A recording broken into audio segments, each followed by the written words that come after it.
안녕하십니까, 감비노입니다. 제가 이번에 감비노 삼국지 제2부 황건적의 난 그리고 의용병 유비의 등장 이란 편으로 준비했습니다.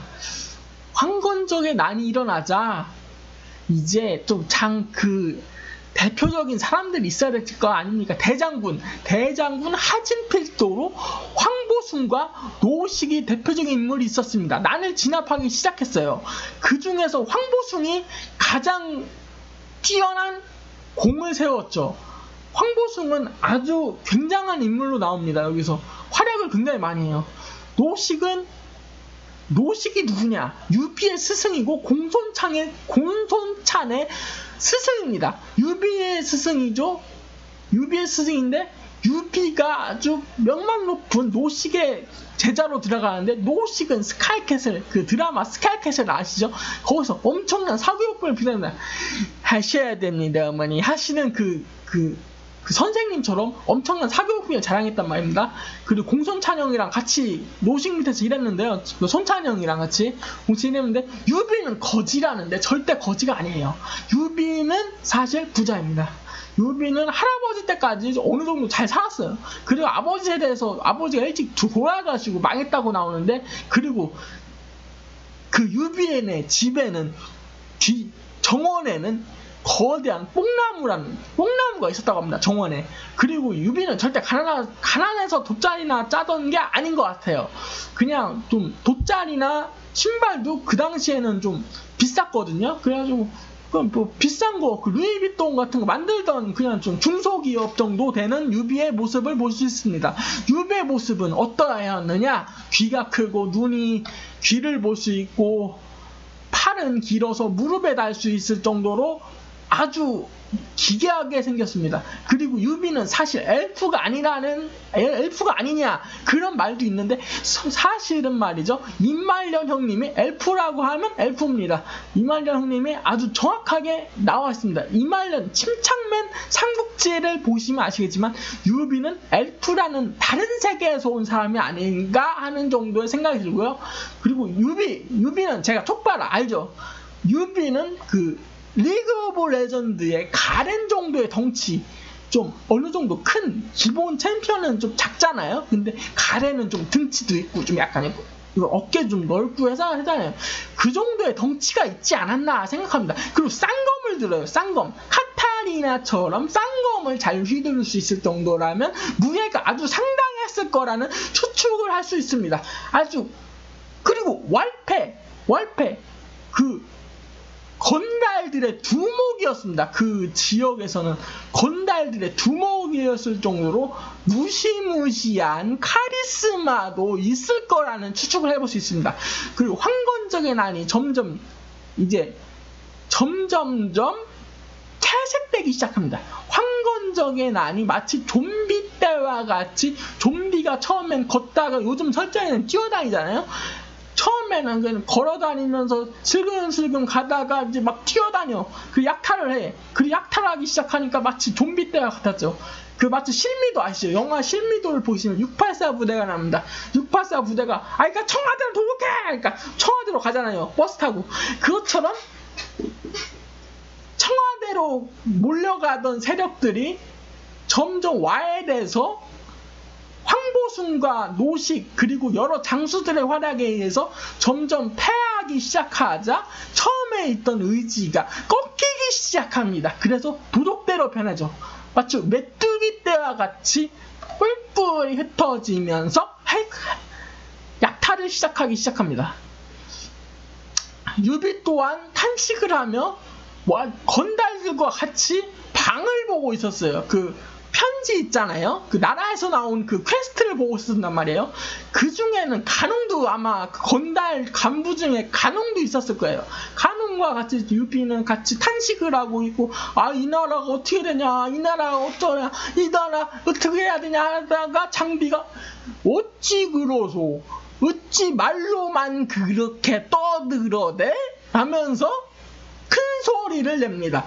장비는 도축업자예요.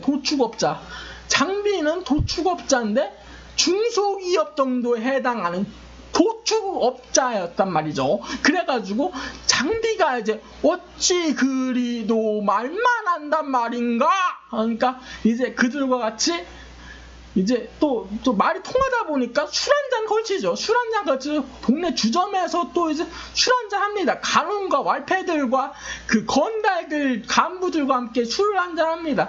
왜 정사에서는 그냥 장비랑 둘이 마셨다고 하는데 거기에는 간홍도 있었을 테고 그 건달들의 간부들도 같이 있었겠죠. 술을 어떻게 둘이 마시면 남자 둘이 어떻게 술 마셔요? 재미없잖아요. 그래가지고 같이 마셨을 겁니다 아마. 예, 그래가지고 그 마시고 있던 찰나에 멀리서 보니 엄청난 거구, 키는 2m에 얼굴은 대추빛, 긴 수염, 마치 월모 토타로의 초증 같은 인물이 등장하는데 그게 바로 관우입니다. 관우가 아주 키가 커요. 관우가 아주 키가 크고 위험 있어 보입니다. 그 사람을 보자마자 유비는 같이 동승하시죠. 그럼 그리 할까요? 하면서 이제 술을 마시고 얘기를 하다 보니 마음이 통하는 거야. 마음이 통하다 보니 도원결의를 맺게 됩니다. 하지만 정사삼국지에선 장세평과 소쌍이 엄청난 돈을 기부해서 유비가 의용병을 모았는데 거기서 만난 게 장비와 관우라는 설정이 있어요. 정사삼국지에는. 하지만 연이라는 도원결의가 나오죠. 도원결의해서 이제 장비가 이제 거금을 투척해요. 그래가지고 의용군을 모아요. 그리고 왈패들, 건달들과 합해서 500에 되는 병사를 모집합니다.